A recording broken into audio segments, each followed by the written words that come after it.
మనిషి 80 సంవత్సరాలు బ్రతికితేనే గొప్ప అనుకునే రోజులివి. 70 ఏళ్లు దాటగానే పిల్లల మీద అన్ని రకాలుగా ఆధారపడతారు వృద్ధులు.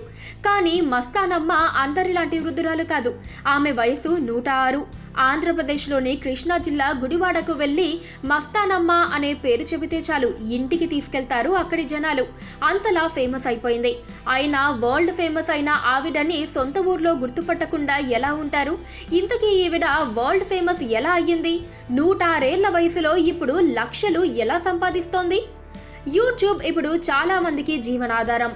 ప్రాంక్ వీడియోలు, షార్ట్ ఫిలిమ్స్, వెబ్ సిరీస్, వంట వీడియోలు, సినిమా రివ్యూలు, వార్తలు, కామెడీ షోలు, మొబైల్ మార్కెట్ సమాచారం, చివరికి పాఠాలు కూడా వీడియోలు తీసి యూట్యూబ్లో పెడుతున్నారు. వీడియో క్లిక్ అయ్యి వైరల్ వెళితే ఇండియా నుంచి ఇటు కెనడా వరకు, అటు ఆస్ట్రేలియా వరకు ఎవరికి ఆసక్తిగా అనిపిస్తే వారు, ఎవరికి అవసరం ఉంటే వారు చూస్తారు.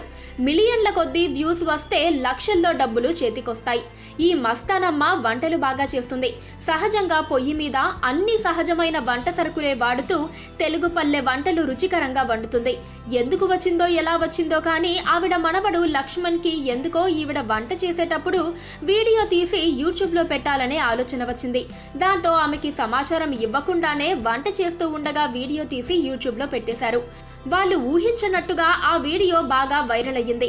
అక్కడి నుంచి ఈ కథ మొదలైంది.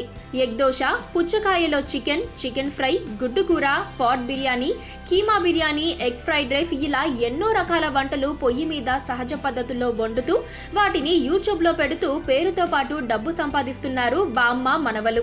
ఇప్పుడు ఈవిడ యూట్యూబ్ ఛానల్ కంట్రీ ఫుడ్స్ కి 4,25,000కి పైగా సబ్స్క్రైబర్స్ ఉన్నారు. మిలియన్ల కొద్దీ వ్యూస్ వచ్చిన వీడియోలు ఉన్నాయి. మన దేశం నుంచే కాదు, ప్రపంచవ్యాప్తంగా చాలా దేశాల వారు ఈ మస్తానమ్మ చేసే వంటకాలను చూసి ప్రయోగాలు చేస్తున్నారు.